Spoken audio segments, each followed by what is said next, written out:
प्रिय विद्यार्थियों, आपका मेरे YouTube channel Riddhi study point पर मैं आपका हार्दिक स्वागत करता हूं। आज का हमारा प्रकरण रहेगा संत वाणी, जो कि कक्षा 12वीं में हिंदी पुस्तक सृजन का प्रथम पाठ है। उसी प्रकरण संत वाणी के दौरान आज मैं आपको पढ़ाऊंगा कबीरदास। तो लेकर चलता हूं आपको कबीरदास की संत वाणियों पर। प्रिय विद्यार्थियों, ज्ञात रहे कबीरदास का जीवन परिचय मैं आपको पहले ही पढ़ा चुका हूं, जिसका लिंक इसी वीडियो के डिस्क्रिप्शन में दिया गया है। तो आप वहां जाकर पहले कबीरदास का जीवन परिचय पढ़ लें। तदुपरांत मैं आपको लेकर चलूँगा कबीरदास के पाठ संत वाणी पर। तो चलिए चलते हैं। कबीर का जन्म है वह सन 1398 ईस्वी में, मृत्यु इनकी सन 1518। यहाँ अवगत करवाना चाहूँगा कि कबीर का जन्म सन 1398 काशी के लहरतारा नामक स्थान पर हुआ, जबकि उनकी मृत्यु मगहर नामक स्थान पर सन 1518 में हुई। तो चलते हैं इनके मूल पाठ की ओर। मूल पाठ पर जाने से पूर्व इनके वाणियों के जो पाठ परिचय दिए गए हैं पहले उनको पढ़ लेते हैं। पाठ्य पुस्तक में चयनित कबीर के दोहों सदाचार एवं श्रेष्ठ जीवन मूल्य अपनाने की हमें प्रेरणा देते हैं। कबीर ने बताया कि जीवन में त्याग की क्या महत्ता है और साथ ही साथ मनुष्य को हंस के समान नीर चीर विवेक रखना चाहिए। अर्थात कहा जाए कि कबीर नीर चीर विवेक का मूल्य मानवीय जीवन में समझाने का प्रयास करते हैं। अभिमान त्यागने में सार है। साधु की पहचान जाति से नहीं वरन उसके ज्ञान से की जानी चाहिए। सत्संगति सार्थक होती है, अर्थात अच्छी संगति जीवन को सफल बनाती है। एवं दुराशा अर्थात बुरी आशाएं सर्पिणी के समान घातक होती हैं। वाणी में सदैव मनुष्य को कोयल की सी मिठास रखनी चाहिए। चलिए इन्हीं पाठ परिचय या पद परिचय पढ़ने के उपरांत मैं लेकर चलता हूँ आपको कबीर के दोहों पर। जैसा कि आप देख पा रहे हैं, इनका प्रथम दोहा। मैं दोहों को पढ़ाने से पूर्व इसमें कुछ शब्दार्थ हैं, उन्हें नोट करवाना चाहूँगा। तो जैसा कि आप देख पा रहे हैं,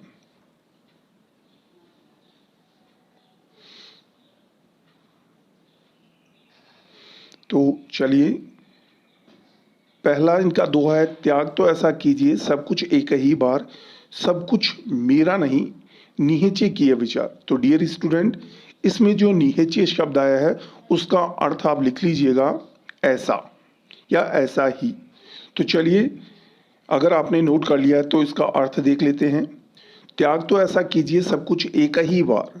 कबीरदास जी कहते हैं कि मनुष्य को जीवन में त्याग कुछ इस प्रकार का करना चाहिए कि उसे सब कुछ एक ही अवसर में यह मानते हुए कि सब प्रभु का है मेरा नहीं, अर्थात कि जो कुछ मेरे पास संसाधन उपलब्ध है वह मेरे नहीं, अर्थात उन पर मेरा अधिकार नहीं है। नीचे किए विचार, ऐसा उसे विचार करना चाहिए। अर्थात कहा जाए उपरोक्त दोहे का अर्थ इस प्रकार दिया जा सकता है कि कबीर के अनुसार मनुष्य को जीवन में यह विचार करते हुए कि जो कुछ उसका है उस पर उसका स्वयं का अधिकार नहीं, बल्कि सब कुछ ईश्वर का है या ईश्वर का उन पर अधिकार है, ऐसा विचार मन में धारण करते हुए सब कुछ एक ही अवसर में उसे त्याग कर देना चाहिए। चलिए तो दूसरे दोहे की ओर लेकर चलता हूं। सुनिए गुण की वार्ता, ओगुण लीजिए नाही, हंस चीर को गहत नीर सो त्यागे जाहि। उक्त दोहे में देखिएगा, मीनिंग देख लेते हैं पहले। शब्दार्थों की अगर बात करूं तो देखिएगा, शब्दार्थ सबसे पहले आ रहा है सुनिए। सुनिए का अर्थ लिख लीजिएगा आप, सुनना, गुण गुण, वार्ता यानी वार्ताएं,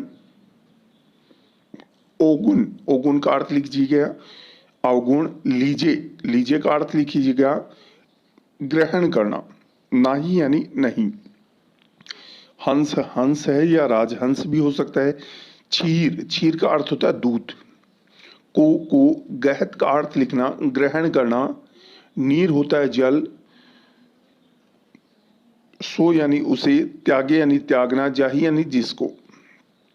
अब अर्थ देख लेते हैं। तो देखिएगा लिखा है, सुनिए गुण की वार्ता, अवगुण लीजिए नहीं। उक्त दोहे में कबीरदास जी बताते हैं कि मनुष्य को जीवन में वार्ताएं सुनते समय अवगुण लीजिए नहीं, अर्थात वार्ताएं सुनते समय मनुष्य को अवगुणों को ग्रहण नहीं करना चाहिए। सुनिए गुण की वार्ता, सिर्फ वार्ताएं सुनते समय गुणों को ही ग्रहण करना चाहिए। एक बार पुनः दोहराना चाहूंगा, सुनिए गुण की वार्ता, अवगुण लीजिए नहीं। कबीरदास जी कहते हैं कि मनुष्य को जीवन में वार्ताएं सुनते समय गुणों को ग्रहण करना चाहिए तथा अवगुणों को ग्रहण नहीं करना चाहिए। हंस क्षीर को गहत है, उपरोक्त कथन को समझाने हेतु उदाहरण क्या बताते हैं। हंस की जिस प्रकार एक राजहंस क्षीर को गहत है, नीर सो त्यागे जाई, अर्थात जिस प्रकार एक राजहंस जल मिले दूध को ग्रहण करते समय, जल मिले दूध को ग्रहण करते समय नीर का परित्याग कर, यानी कि उसमें से जल को पृथक कर क्षीर को गहत है, सिर्फ दूध को ही ग्रहण करता है। तो यही कबीर द्वारा सुझाया गया नीर क्षीर विवेक है, जिसकी सलाह कबीर मनुष्य को देते हैं। एक बार पुनः देख लेते हैं। सुनिए गुण की वार्ता, अवगुण लीजिए नाही, हंस क्षीर को गहत नीर सो त्यागी जाही। कबीर जी कहते हैं कि मनुष्य को जीवन में राजहंस के समान नीर क्षीर विवेकी होना चाहिए, अर्थात जिस प्रकार एक राजहंस जल मिले दूध को जब ग्रहण करता है तो उसमें से जल को पृथक कर सिर्फ दूध को ही ग्रहण करता है, ठीक मनुष्य को भी जीवन में राजहंस के समान विवेकशील होकर वार्ताएं सुनते समय गुणों को ग्रहण करना चाहिए तथा अवगुणों को परित्याग कर देना चाहिए। चलिए तो अगले पर चलते हैं। छोड़े जब अभिमान को, सुखी भया सब जीव, भावे कोई कछु कहे मेरे हिये निज पीऊ। कबीर जी कहते हैं कि सुखी भया, यानी कि भया का अर्थ होता है हो सकते हैं, और जीव यानी प्राणी। भावे, भावे का अर्थ होता है चाहे, कोई कछु यानी कुछ भी, कहे यानी कहे, मेरे यानी मेरे, हिये यानी हृदय, निज यानी अपने, पीव यानी प्रियतम। यहाँ प्रियतम का अर्थ है परमात्मा। तो चलिए अर्थ पर लेकर चलता हूं। कबीर जी कहते हैं कि छोड़े जब अभिमान को, कबीर जी के अनुसार जब संसार के मनुष्य अपने अपने अभिमान, गर्व, घमंड का परित्याग कर देंगे, सुखी भया सब जीव, तब संसार के सारी प्राणी सुखी हो जाएंगे। अर्थात कबीर के अनुसार संसार के समस्त प्राणी तभी सुखी में जीवन यापन कर सकते हैं जब मनुष्य अपने अभिमान, घमंड का परित्याग कर दे। कबीर जी कहते हैं भावे कोई कछु कहे। कबीर जी के अनुसार उन्होंने जब से अपने घमंड को परित्याग किया है, उसके पश्चात चाहे उन्हें संसार में कोई कुछ भी कहकर संबोधित करे, कबीर के अनुसार मेरे ही निज पीऊ, उनके हृदय के निकट उनके प्रियतम रूपी परमात्मा निवास करते हैं। चलिए अगले पर लिखकर चलता हूं। जाति ने पूछो साधु की, पूछी लीजिए ज्ञान, मोल करो तलवार का, पड़ा रहंदो म्यान। कबीर जी कहते हैं जाति के मनुष्य को जीवन में व्यक्ति की पहचान उसकी जाति पूछकर नहीं वरन ज्ञान से करनी चाहिए। उक्त दोहे के अनुसार चलिए अर्थ देख लेते हैं। जाति ने पूछो साधु की, पूछी लीजिए ज्ञान। कबीर जी कहते हैं कि मनुष्य को जीवन में व्यक्ति की पहचान उसकी जाति नहीं पूछकर बल्कि उसके ज्ञान से ही करनी चाहिए। उदाहरण क्या, मोल करो तलवार का, पड़ा रहन दो म्यान। क्योंकि कबीर जी के अनुसार कि मनुष्य को तलवार खरीदते समय उसके म्यान का मूल्य नहीं आंकना चाहिए बल्कि तलवार का ही मूल्य आंकना या देखना चाहिए। ठीक उसी प्रकार मनुष्य को ज्ञान ग्रहण करने के संबंध में व्यक्ति से उसकी जाति नहीं वरन उसकी ज्ञान को ही पूछना चाहिए। चलिए तो आगे लेकर चलता हूं। अगला दोहा आता है, संगत कीजिए साधु की, कभी न निष्फल होए, लोहा पारस परस्ते सो भी कंचन होए। उक्त दोहे में कबीरदास जी ने सत्संगति की महत्ता को स्पष्ट किया है। कबीर जी कहते हैं कि मनुष्य यदि अपने जीवन में संग संगति धारण करता है तो उसका जीवन कभी असफल नहीं होता। तो देख लेते हैं, संगत कीजिए साधु की। कबीर जी कहते हैं कि मनुष्य को जीवन में सज्जन व्यक्ति की ही संगति करनी चाहिए, कभी न निष्फल हो, जो कि कभी भी असफल नहीं होती। अर्थात जो मनुष्य जीवन में सज्जन व्यक्तियों की संगति करता है उसका जीवन कभी भी निष्फल नहीं होता। अर्थात सत्संगति करने से मनुष्य का जीवन सदैव सफल हो जाता है। उदाहरण देकर बताते हुए कबीर जी कहते हैं, लोहा पारस परस्ते सो भी कंचन होए।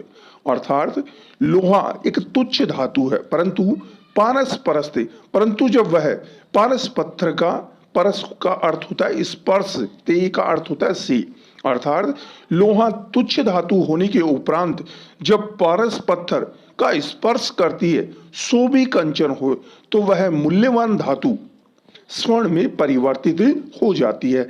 तो इससे सिद्ध होता है कि सत्संगति सदैव सार्थक होती है।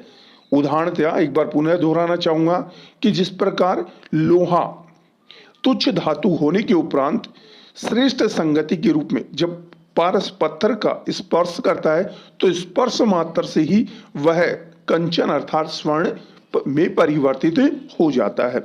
चलिए अगला देखते हैं। मारिये का अर्थ होता है मारना, आशा का अर्थ होता है आशाएं, सांपिनी, सांपनी सर्पिणी को कहा गया है। तो यहाँ रूपक अलंकार है, आशा सांपिनी का अर्थ हो जाएगा दुराशा रूपी सर्पिणी। जिन यानी जिसने, डस यानी डसना, संसार यानी संसार, ताकि शब्द का अर्थ होता है उसकी, औषध औषधि, तोष संतोष, यह गुरु यानी महान, मंत्र यानी मंत्र, विचार यानी सोचना या धारण करना या ग्रहण करना। तो चलिए अर्थ पर लेकर चलता हूं। मारिये आशा सांपनी जिन डसिया संसार। कबीर जी कहते हैं कि मनुष्य को दुरासी रूपी सर्पणी को मार देना चाहिए। जिन डसिया संसार, जिसने समस्त संसार को डस के रखा, अर्थात समस्त संसार दुराशाओं से ग्रसित है, ताकि औसतोष है, और इन्हीं दुराशाओं से तभी बचा जा सकता है जब मनुष्य जीवन में संतोष को ग्रहण करता है। अर्थात कबीर जी कहते हैं कि दुराशाओं की औषधि संतोष है, ये गुरु मंत्र विचार। अर्थात कबीर जी कहते हैं मनुष्य इन दुराशाओं से तभी बचा रह सकता है जब वह इस महान मंत्र को विचार कर ग्रहण करता है, यानी कि संतोष को जीवन में ग्रहण करता है, तभी मनुष्य दुराशाओं से बचा रह सकता है। चलिए अगले पर चलते हैं। कागा काको धन हरे। कबीर जी कहते हैं कि कौवा है वह किसके धन का हरण करता है। कागा का अर्थ हो जाएगा कौवा, काको यानी किसका, धन होता है धन, हरे यानी हरण करना या चुराना, कोयल कोयल, काको यानी किसको, देत यानी देती है, मीठा मीठा या मधुर, शब्द शब्द, सुनाए सुनाकर, के यानी की, जग यानी संसार, अपनों यानी अपनों, करी लेत यानी कर लेती है। तो अर्थ देख लेते हैं। कबीर जी कहते हैं कागा काको धन हरे, कोयल काको देत। कबीर जी के अनुसार कि कौवा है वह किसके धन को हरण करता है, चुराता है, कोयल काको देत, और कोयल किसको धन देती है। फिर भी संसार में इन दोनों के प्रति मानवीय व्यवहार अलग अलग देखने को मिलता है। अर्थात कहा जाए जहां कोयल सबके लिए प्रिय होती है, वहीं उसके विपरीत कौवा सबके लिए अप्रिय होता है। क्योंकि मीठा शब्द सुनाई के, क्योंकि कबीर जी के अनुसार कोयल है वह मधुर स्वर सुना करके जग अपनों करी ले, संसार को अपना बना लेती है। अर्थात कबीर जी के अनुसार इस संसार पर विजय तभी प्राप्त की जा सकती है या संसार को अपने वश में तभी किया जा सकता है जब मनुष्य कोयल के समान मधुर वाणी में बोलेगा, तभी संसार को अपने वश में किया जा सकता है। धन्यवाद। मैं अपनी अगली वीडियो में आपको पढ़ाऊंगा तुलसीदास के पद,